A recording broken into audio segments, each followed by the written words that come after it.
Buenos días. Un pronunciamiento desde En Marea ante las enormes dificultades que estamos teniendo en nuestro país para ejercer libremente los derechos protegidos constitucionalmente, como son la expresión, la reunión, el pensar diferente, y sobre todo con esta convocatoria que estamos haciendo desde el Grupo Confederal para que los cargos públicos de todo el Estado nos concitemos en una lectura diferente de lo que deben ser los derechos de los pueblos y sobre todo lo que debe ser preservar, insisto, los valores constitucionales.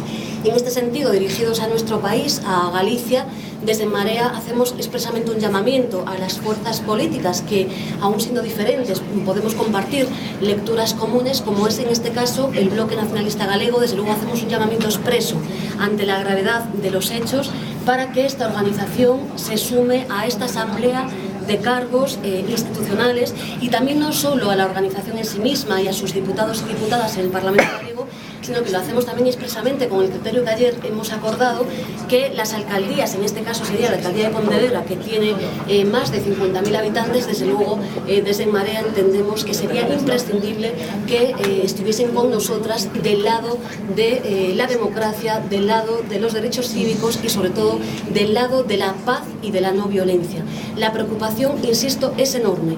El hecho de que cualquiera de nosotras, por el simple hecho de opinar diferente, podamos acabar detenidas, desde luego nos coloca auténticamente en un estado de excepción. No aplican el artículo 116 en términos formales, pero por la vía de los hechos sí se está aplicando. Hay una suspensión de los derechos fundamentales en nuestro país y creemos que esto no se puede tolerar.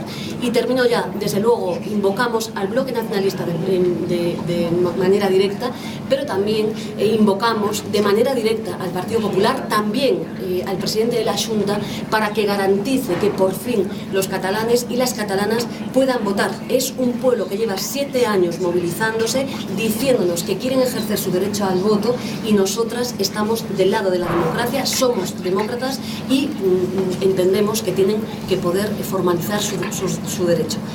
Por tanto, esto es lo que les queríamos decir y hacer este llamamiento para lo mismo. Y en segundo lugar, como saben ustedes, hoy sí ya va el tema de la Comisión del Albia. Estamos en conversaciones con el Partido Socialista para formalizar una única comisión, dado que las dos hoy se sustancian, y desde luego la voluntad de En Marea es cooperar y desde luego lo que hemos dicho, no ejercer el partidismo en torno a quién o qué comisión sale adelante, sino justamente que las víctimas, sus familias, puedan ver satisfechos sus derechos y que por fin el Congreso de los Diputados pueda esclarecer la verdad, sobre todo la justicia y la reparación, que es lo que desean ellos y ellas especialmente. Entiendo que van a pedir que lo metan en el pleno. Correcto, sí.